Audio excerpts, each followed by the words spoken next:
Well, the whole hee-haw gang of the WWE / TKO was rang the bell at the New York Stock Exchange the morning that this whole thing was announced. So we've gone from wrestling promoters leaving town under cover of darkness with the fucking house from the rec center in the trunk of their car to they're ringing the bell at the New York Stock Exchange over a $5 billion deal. Did you? Because I saw the clips. I didn't see, because I'm not watching that early in the morning. I assume you are, the CNBC. So you keep track of all the financials. But who all was standing there? And what happened to Vince's mustache? Let's talk about all of this. Well, they had a bunch of people standing there at the New York Stock Exchange, or I guess that's what that was where it was. Yeah. Yes. A bunch of people there, including Ari Emanuel, I believe, Nick Khan, Triple H, The Rock, Vince McMahon sans mustache, Mark Shapiro. Still, his hair was still blacker than a banker's heart, but no mustache. He looks insane no matter what he's doing right now. He just looks completely fucking whacked out. And some woman is probably with him like, yeah, you look good. He looks like a fucking train wreck. Looks like he's been painted up there. Like all of a sudden he gets pushed out there. His hair is jet black. Everyone else looks normal around him. He just stands out. He looks like the Seinfeld episode where George had the guy fucking taken out of the picture accidentally and then he had him painted back in. He's painted into every fucking scene anywhere. Well, they rang the bell, and if there was ever a day to do it, this was the day they announced the Netflix deal, and the day they announced that Dwayne "The Rock" Johnson, we may have to pay him money for saying that, Dwayne Johnson is now on the WWE Board of Directors. He's been given the rights outright to the name The Rock. He's got that Vince McMahon deal when Vince McMahon sold the company. He got full control of everything that he's ever done ever. And did you hear about the, I don't know if you call it a salary or the payoff? $30 million. $30 million just for The Rock. $30 million and the ownership of the name The Rock. And please, Rock, come be on our board of directors. Oh, of course, thank you very much. And boom, and done like that, just bandying $30 million around. But now they've not only got...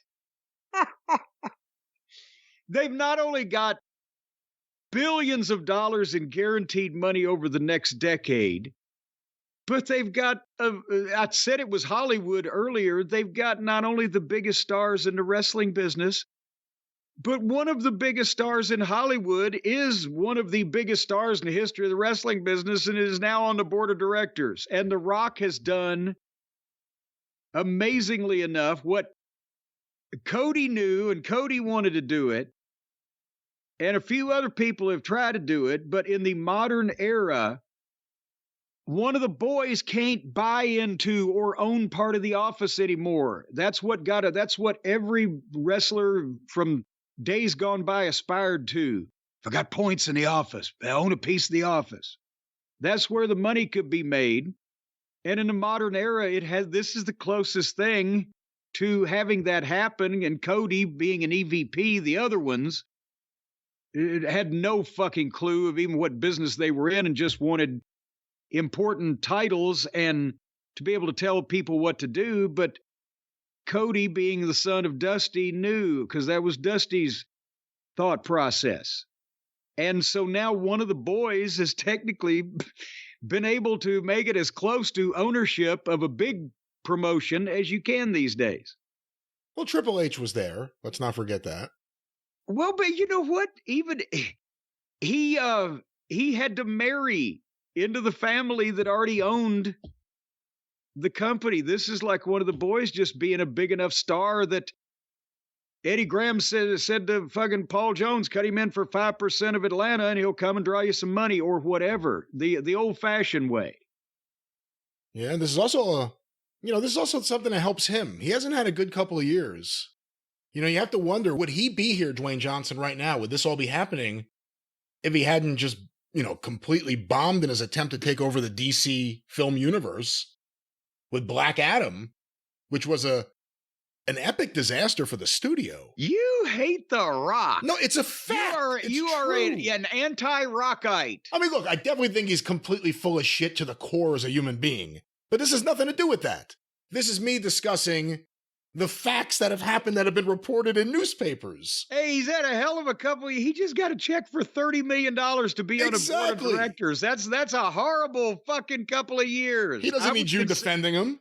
I'm just saying I would consider my last couple of years, if I had just got out of goddamn solitary confinement where every day from noon to midnight I had to stand on my head in a fucking 2-foot pile of shit, and then got $30 million at the end of it. Well, the past couple of years hadn't been all bad. I agree. It's the Young Bucks argument. Who gives a fuck? We got all the money. I completely understand. But you can't deny the fact the XFL's been a fucking disaster. Black Adam was a fucking disaster. Well, now, wait a minute. Young Rock is one of the worst television shows in the history of television. Well, now, there was My Mother the Car, but didn't the XFL just merge with something? Yeah, with like 2 other leagues that make no money and are going nowhere. Well, now they're 3 times as big and important as they all used to be because they merged together. They can call their Super Bowl Super Clash. I'm sure it'll do great. Well, as long as Vern and Greg aren't running it, then nobody will get paid. But you brought up something interesting before, and let's talk about The Rock's involvement here. Because The Rock is a big star, and The Rock has shown in limited times coming back, used, I would say correctly in a sense, his material's terrible. It's lame. And if he does it too much, he's going to get booed. But to have him come back the way they've used him has been fairly smart. Do you see this as a way to now, he's directly involved. Not that he wasn't already with his fucking confidant, literally confidant, Nick Khan there. Now you can get him to come back anytime you need him. Now the question's about whether they're going to do Roman versus Rock. There are no more questions. They're going to do Roman versus Rock. Yeah. He's there. It may not be right away, or it could be right away. But it's going to happen now. Also, we're going to get Nia Jax all over Raw and Rock's daughter all over NXT. It's just going to happen.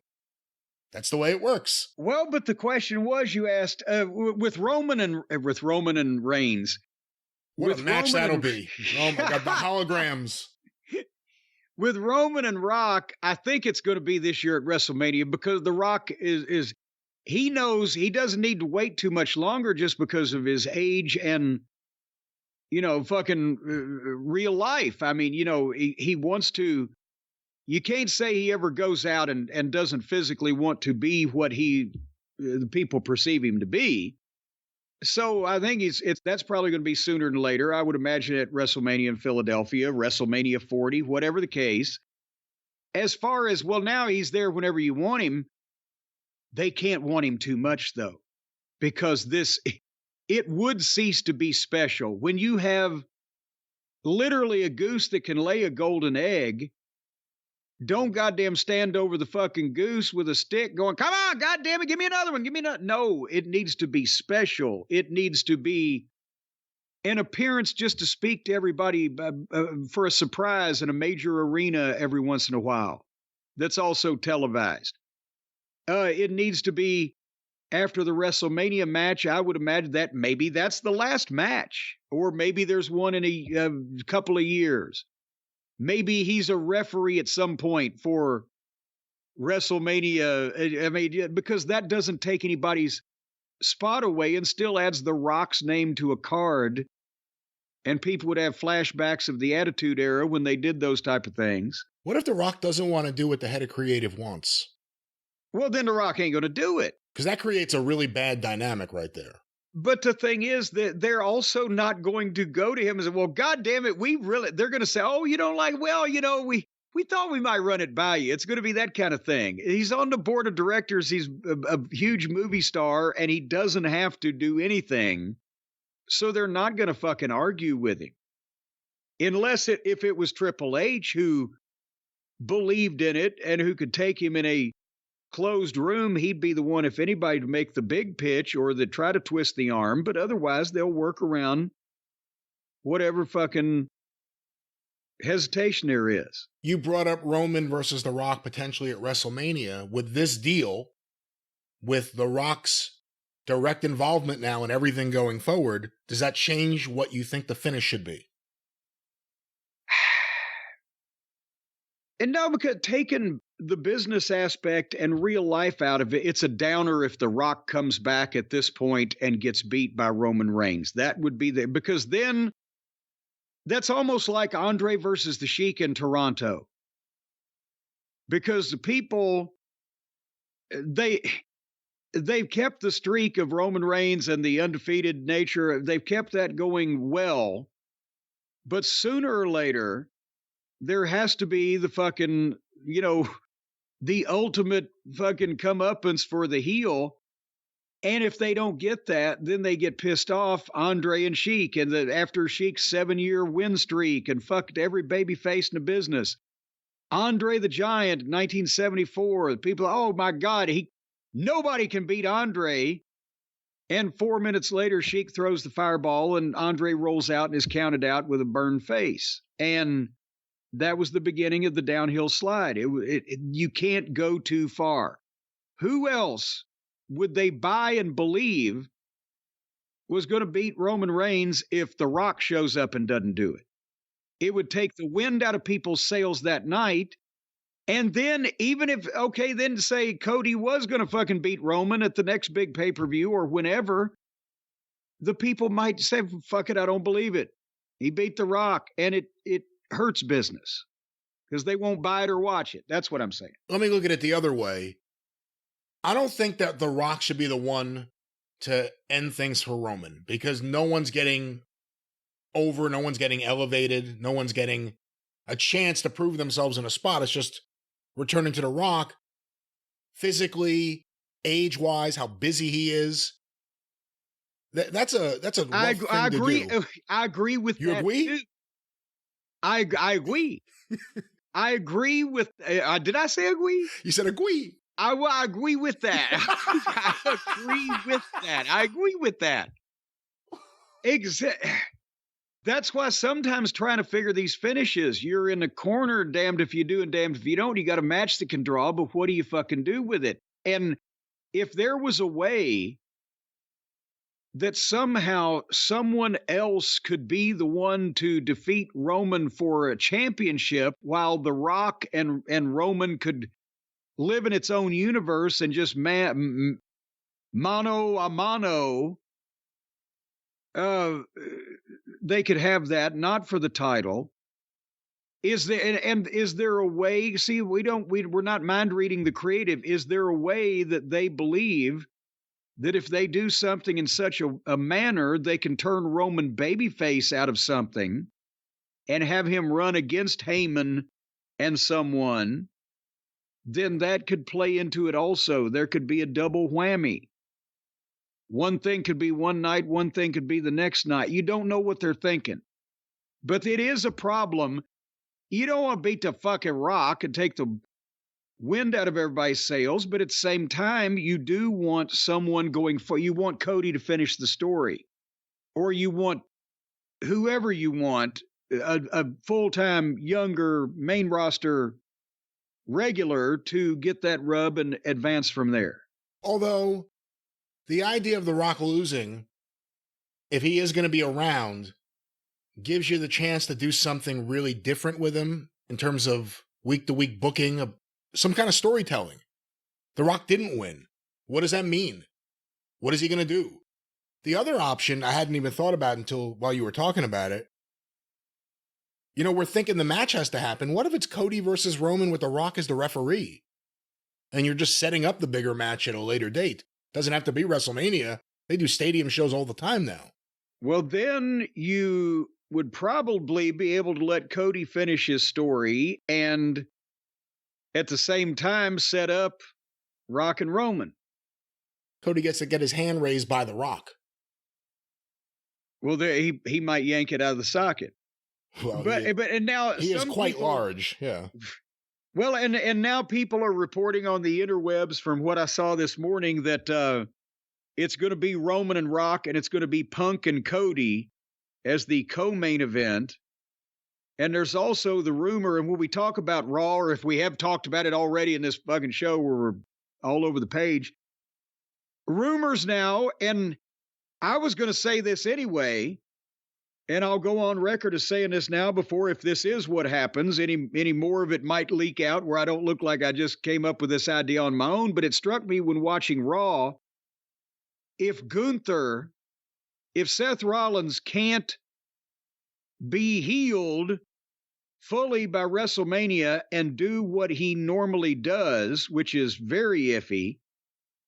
But if Gunther won the Rumble and picked Seth Rollins, then Gunther could go in there and target that leg. And as good as both of them are, you could have a 10-minute match with a bad fucking knee that the heel is working on, and Seth would have an out to lose the title to Gunther, who would then be elevated even further because now he's a world champion. And he would have to vacate the Intercontinental title without losing, just like the Ultimate Warrior did when he beat Hulk Hogan. Boom goes the Dynamite. And then the reason for Punk and Cody would be that they were the next to last and the third to last to be eliminated before Gunther, and they probably caused it themselves to each other, and therefore Punk blocked Cody from telling his story, but Cody blocked Punk from fucking achieving his dream, and we got to have this out. Well, we will talk about Cody and Punk in a little bit. I will say Gunther, no disrespect to Samoa Joe, but Gunther could be the best bully world champion heel in a long time. Watching that promo, just watch, even when he's kind of being nice to people, there's a bullying because of his size and his look and the way he delivers his lines. And then you see him wrestle. He's an in-ring bully. He's great. And he and Joe, different body types, different work styles, different everything, but at the same time, they do have that similarity. I agree with you, but Gunther, I think, even is a better bully because he not only looks like, a foreign, German menace, but he looks like a narc. And he just has that fucking look to him like, you fucking prick. So I think if he was 17 years old, you can see him in a sweater stuffing somebody in a locker and giving him a wedgie. Well, that's right, but maybe not The Rock, and that's the story of The Rock now on the board of directors.